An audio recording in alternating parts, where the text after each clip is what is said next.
తిరుపతి శివారులోని చెన్నాయిగుంటలో కోట్ల రూపాయల విలువైన తమ స్థలాన్ని మాజీ మంత్రి పెద్దిరెడ్డి రామచంద్రారెడ్డి ఆక్రమించుకున్నారని బాధితులు వాపోయారు.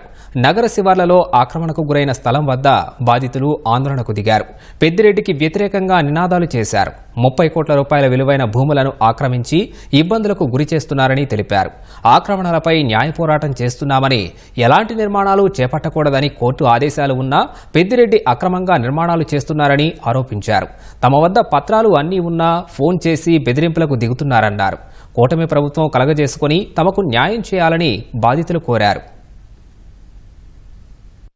చింతల చేను 174 సర్వే నెంబర్ ఉంది. ఇది మొత్తం కలిపి 5 ఎకరాలు. ఇక్కడ మావన్నీ ఒకే ఫేసింగ్, వెస్ట్ ఫేసింగ్ లో 50 సెంట్లు సంబంధించి భూమి. ఇది 50 సెంట్లు మొత్తం కలిపి 30 కోట్లు మొత్తం వాల్యూ. ఈరోజు ప్రైవేట్ వాల్యూ 30 కోట్లు అండి. ఇది ఆయన అతి సునాయాసంగా మా సొత్తులు ఆయన ఆక్రమించుకొని ఆయన టీడీఆర్ బాండ్లు తీసుకున్నాడు. పెద్దిరెడ్డి రామచంద్రారెడ్డి వాళ్ళ కూతురు పేరుతో బాండ్లు ఇప్పించుకున్నాడు. అశ్రితారెడ్డి మేము కష్టపడి మా ఫాదరు వీళ్ళు అందరూ కొనుక్కున్న వాళ్ళకి రూపాయి టీడీఆర్ లేదు. మాకైతే మేము రూపాయి లేకపోగా మేము అల్లాడుతున్నాం. మా భూములు వీళ్ళ చేతిలో పెట్టుకొని మేము ఎట్లా తీసుకోవాలి ఏమి ఇట్లా వాళ్ళ దగ్గర భయపెడుతున్నాం. అందరూ వాళ్ళేమో ఆక్రమించుకొని వాళ్ళు టీడీఆర్లు తీసుకొని వాళ్ళు ఎంజాయ్ చేస్తున్నారు. ఈ రోజు చూస్తే కన్స్ట్రక్షన్ చేసి ఎవరికో ఇచ్చారంట, వాళ్ళు కన్స్ట్రక్షన్ స్టార్ట్ చేస్తున్నారు. అది మాది అంటున్నారు. ఎక్కడ వాళ్ళది, ఎవరిది వాళ్ళకి ప్యూర్ గా తెలుసండి. ఇది కబ్జా వాళ్ళకి పూర్తిగా వాళ్ళ పెద్దిరెడ్డి ఫ్యామిలీ. పెద్దిరెడ్డి అనకూడదు, ఆయనకి ఆ పెద్దతనం లేదు. ఇక్కడ 7 మంది బాధితులు ఉన్నారు. 7 మంది రిటైర్డ్ ఎంప్లాయీస్ అండి. వాళ్ళ దగ్గర ఈ పెద్దిరెడ్డి రామచంద్రారెడ్డి వెనకాల ఎవరి దగ్గర తీసుకున్నాడు బెదిరించి. వాళ్ళ దగ్గర కూడా కొనిందేం కాదు, బెదిరించి తీసుకున్నాడు.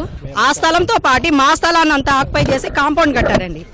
మేము కట్టామండి, కాంపౌండ్ కట్టాము, కొట్టించేశారు. రాత్రి మళ్ళీ షెడ్ కట్టాము, కొట్టించేశారు. మా అత్తయ్య కూడా రిటైర్డ్ అయిన టీచర్ అండి.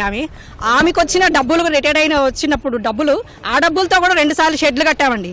అవి కూల్చేశారు. ఎన్నిసార్లు అండి మేము డబ్బులు పెట్టుకుంటాము?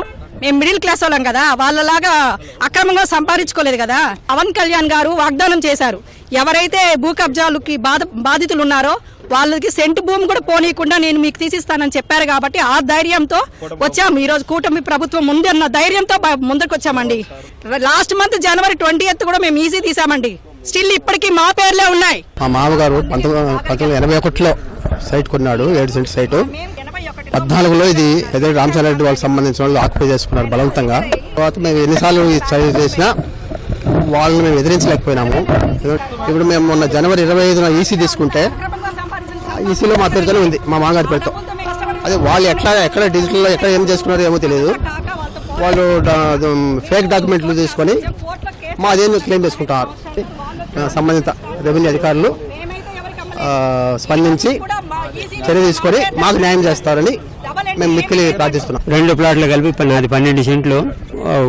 మొత్తానికి గోడ కట్టాడు, మేము కొట్టేశాము. మళ్ళా గోడ కట్టాడు, కొట్టేశాము. మళ్ళా 3సారి గోడ కట్టాము.